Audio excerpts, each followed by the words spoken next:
댓글 공급으로 전세난 돌파한다. 정부가 전세난을 해결하기 위해 앞으로 2년간 전국의 11만 4,100가구의 전세 위주 공공임대를 공급한다. 답변은 공공임대 공실은 기존에 있던 주택을 공급하는 것이다. 신축 주택에 대한 매입 약정, 그 다음에 비주택 공실 리모델링. 비주택이 뭡니까? 상가라든지 오피스텔이라든지 사무용 건물, 공장도 있고 여러 가지 비주택인 건물을 이제 리모델링을 통해서 주거용으로 개조를 해서 공급한다. 기존에 있는 걸 가지고 어차피 비어있는 거 가지고 공급하는 거니까 충분히 가능하다는 뜻입니다.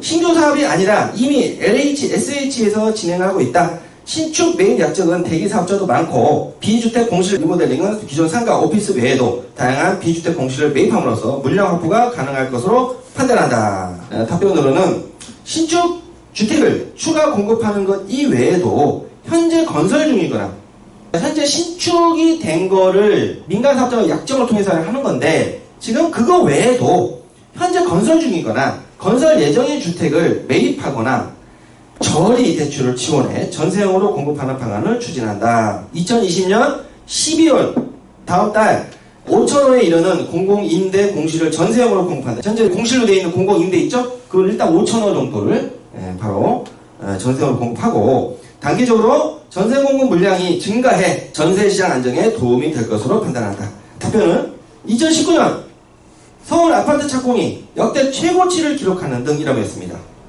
작년에 서울 아파트 착공이 가장 많이 들어간 거예요. 최고치로. 착공이 됐다는 건 무슨 뜻입니까? 언젠가는 완공이 될 거 아니에요. 현 정부의 공급 대책이 가시화되고 있다. 2023년 이후에는 아파트 공급이 원활하게 이루어질 것으로 전망이다. 공사기간 2, 3년 등을 고려 시 중공 물량을 단기에 확대하는 것은 쉽지 않다. 매입 약정형 확대, 공공전세주택 도입 등을 통해 아파트를 대체할 수 있는 더 넓은 평형의 품질 좋은 주택을 전세형으로 집중 공급할 수 있다. 이를 통해 아파트 전세 수요를 분산시키고자 한다. 중산층까지 입주 대상을 넓힌 질 좋은 임대주택 등을 통해 중산층의 전세 수요도 일부 흡수할 수 있을 것으로 본다. 이렇게 되어 있습니다. 아파트 전세가가 막 치솟고 있어요. 아파트가 아닌 거 있죠? 빌라, 연립, 다세대, 단독. 얘가 비싸지니까 얘네들도 어떻게 돼요? 여기를 못 들어가게 되니까 사람들이 이제 여기를 들어가게 되겠죠. 그죠? 내 돈은 한계가 있고 여기를 들어가게 되겠죠. 여기는 또 어떻습니까? 여기도 전세가가 오르겠죠. 아파트로 몰리는 전세 수요를 이제 요걸로 분산을 시키는데 그렇다면 뭡니까? 얘네들 질이 좋아야 되겠네. 아파트는 우리가 뭐 때문에 들어갑니까? 편리하잖아. 보통 공공임대 주택들이 어떻습니까? 조금 불편하고 편리성이 좀 떨어지는 그런 부분에 보완하기 위해서 이런 주택들을 리모델링을 하면서 질 좋게 이제 짓겠다는 거예요. 막상 해놓고 들어가서 이제 봐야지 알겠지만 일단 정부의 계획은 비아파트에 대해서 그런 내용입니다. 더 넓은 평형의 품질 좋은 주택을 전세형으로 집중 공급할 수 있다. 그래서 아파트 전세 수요를 분산시키고자 한다. 서민층도 들어갈 수 있고 중산층도 들어가 봤더니 괜찮네 라고 느낄 정도로 좋게 잘 지어서 공급하겠다라는 아파트로 간 전세 수요도 일부 흡수할 수 있을 것으로 보인다. 자, 공가 비어있는 집이라고 하는 것은 왜 비어있을까요? 입지가 안 좋거나 노후화됐거나 그런 집일 텐데 자산이라든지 소득 요건을 배제한다고 해가지고 얼마나 많이 들어올 것이냐 이제 그 부분입니다. 저도 이 부분이 조금 의문시되는 부분이죠. 입지도 안 좋고 예를 들면 오피스나 상가 같은 경우는 어디에 보통 많이 있나요? 역세권이라든지 북쪽 막 중심상업지 아니면 일반 상업지 상업지 안에 있는 거잖아 거의 대부분이.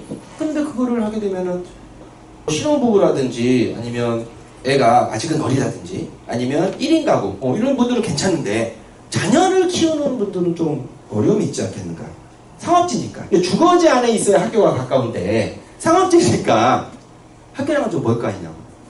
소득 자산과 관계없이 전국 무주택 임차 가구는 약 789만 가구로 추정돼 수요는 충분할 것으로 판단한다. 최근 1인 가구의 급격한 증가 등으로 소형주택에도 수요가 있을 것으로 전망된다. 노후주택에 대해서는 시설 개선, 그린 리모델링 등을 통해 주거 환경을 개선하고 있다.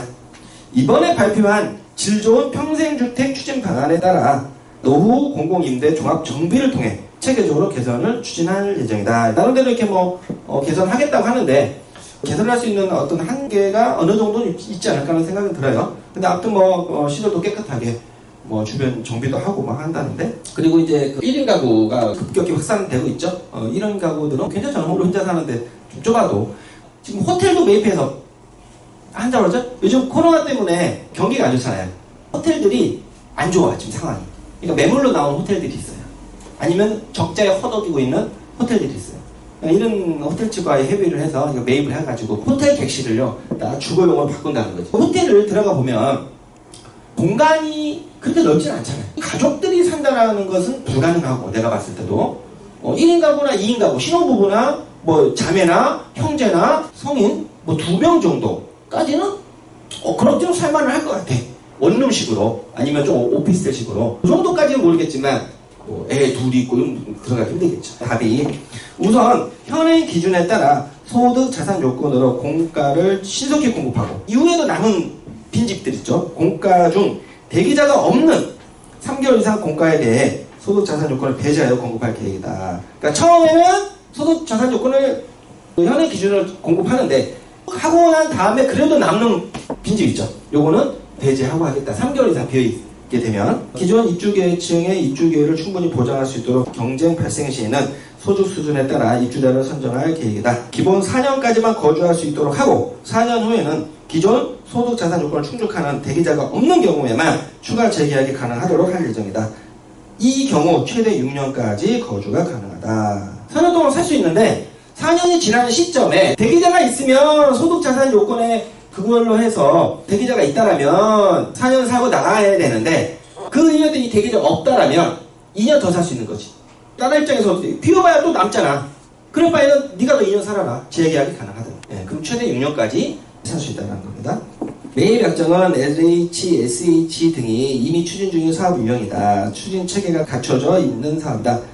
지자체의 주택건설 사업 계획 통합 심의를 활성화해 인허가 소요 기간을 9개월에서 5개월 정도로 최대한 단축할 수 있다. 왜냐면 어떤 지자체마다 심의위원회라는 데가 있잖아요.